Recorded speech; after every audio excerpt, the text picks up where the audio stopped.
The first is the United States will use ground troops. And this will mean that Donald Trump will institute a national draft. Okay? That's the first prediction. Second prediction is that Israel and the United States will not use tactical nuclear weapons in this war.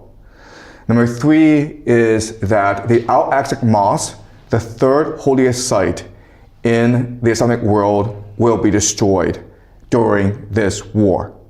Okay, so last class I explained my analysis and my reasoning for my first two predictions. Today I'll explain my third prediction. All right, so this is Senator Blumenthal of Connecticut, and he is one of the 100 members of the US Senate.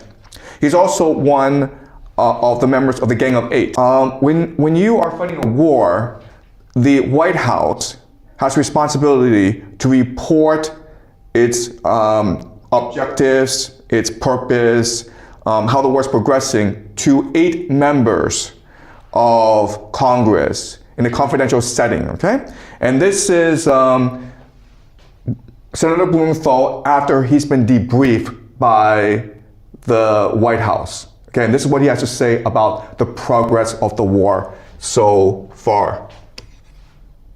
I emerged from this briefing as dissatisfied and angry, frankly, as I have from any past briefing in my 15 years in the Senate. I am left with more questions than answers, especially about the cost of the war. My questions have been unanswered, and I will demand answers because the American people deserve to know.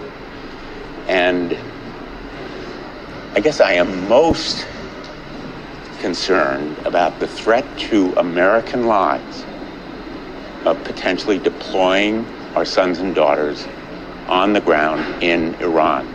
We seem to be on a path toward deploying American troops on the ground in Iran to accomplish any of the potential objectives here.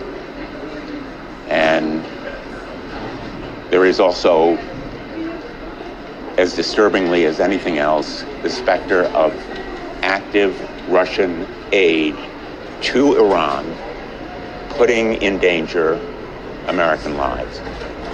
All right, so 3 things to take away from his talk with reporters, okay? The first thing is the administration, Donald Trump, the White House, has not articulated a budget. How much will this war cost? Which means that this is an open-ended war. We don't know when this war will end, and so we don't know what the commitment is, and so we don't know how much this war will cost, okay? That's the first point he makes. The second point he makes is we are on a path towards the deployment of ground troops in Iran, okay? And that basically means a national draft. And the third thing that's crucial is he says that they know for a fact that Russia is already involved in this war, aiding Iran. Okay? So that's the 3 main takeaways from